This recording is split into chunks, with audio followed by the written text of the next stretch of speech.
मेरे दोस्तों, अरावली को लेकर इस समय बहुत सारी रील आपके सामने आ रही है। आपको बहुतों को बुरा भी लगेगा जो मैं कहने जा रहा हूँ, उसके लिए मैं पहले ही हाथ जोड़ के माफी मांगता हूँ। मेरे दोस्तों, इस समय आप अरावली पहाड़ियों को लेकर दुनिया भर की रीलें देख रहे हैं। सच बात यह है कि फैक्ट से बहुत दूर है। हमें सही फैक्ट जानने की जरूरत है। और कहते हैं अक्सर सबसे बड़ा नुकसान अज्ञानता से नहीं बल्कि अधूरी जानकारी से होता है। और अरावली से जुड़ा पूरा विवाद इसका सबसे बड़ा उदाहरण है। पिछले कुछ समय में ऐसा माहौल बना दिया गया कि मानो अरावली पहाड़ियां खत्म की जा रही हैं, माउंटेन्स मिटा दिए जाएंगे, पोल्यूशन कई गुना बढ़ जाएगा और ग्राउंड वाटर पूरी तरह से सूख जाएगा। लेकिन जब सोच से हटकर तथ्य और दस्तावेजों को देखा जाता है तो सामने बिल्कुल अलग सच्चाई आती है। असल में सुप्रीम कोर्ट का पूरा हस्तक्षेप अरावली को बचाने के लिए है, न कि उसे खत्म करने के लिए। अब जरा फैक्ट को समझिए। 1975 से 2019 के बीच में करीब 8% अरावली पहले ही खत्म हो चुकी थी और इसकी वजह थी बेलगाम अवैध माइनिंग। अगर यही स्थिति बनी रहती तो 2059 तक लगभग 22% अरावली रेंज पूरी तरह खत्म हो जाते। इसी खतरे को देखते हुए 2018 में सुप्रीम कोर्ट ने कमेटी गठित की।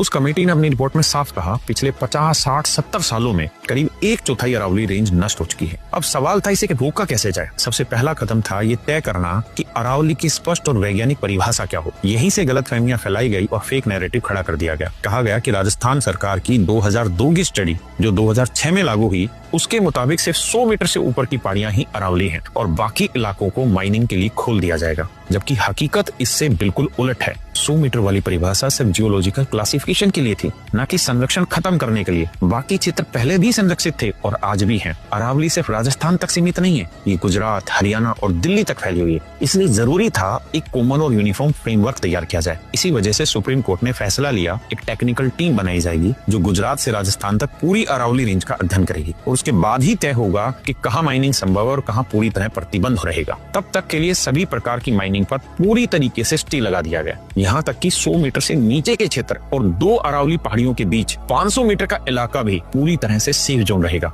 ये फैसले सिर्फ पर्यावरण को बचाने के लिए नहीं है, बल्कि उन ईमानदार अधिकारियों की सुरक्षा के लिए भी है जिन्होंने अवैध माइनिंग के खिलाफ लड़ते हुए अपनी जान तक गंवा दी। 2022 में हरियाणा में नूह डिस्ट्रिक्ट में डीएसपी सुरेंद्र सिंह जी अवैध खनन रोकते हुए ट्रक से कुचल कर मार दिए गए। 2015 में करीबन 200 हथियारबंद लोगों ने सरकारी अधिकारियों पर हमला किया जो अवैध माइनिंग की जाँच कर रहे थे। 2024-25 में माइनिंग के लिए इलाकों को विस्फोटकों से उड़ाया गया, जिससे स्थानीय लोग घायल हुए और घर तक क्षतिग्रस्त हो गए। इन सब घटनाओं को रोकने के लिए एक स्पष्ट, मजबूत और वैज्ञानिक परिभाषा जरूरी थी, ताकि अरावली को गुजरात, राजस्थान, हरियाणा और दिल्ली हर जगह बचाया जा सके। क्योंकि अरावली से पर्यावरण का मुद्दा नहीं, अरावली भारत की पहचान है और यही बात हमें हमेशा याद रखनी चाहिए। आज सुप्रीम कोर्ट और सरकार का कदम हमें एक साफ सीख देता है, चाहे टीवी मीडिया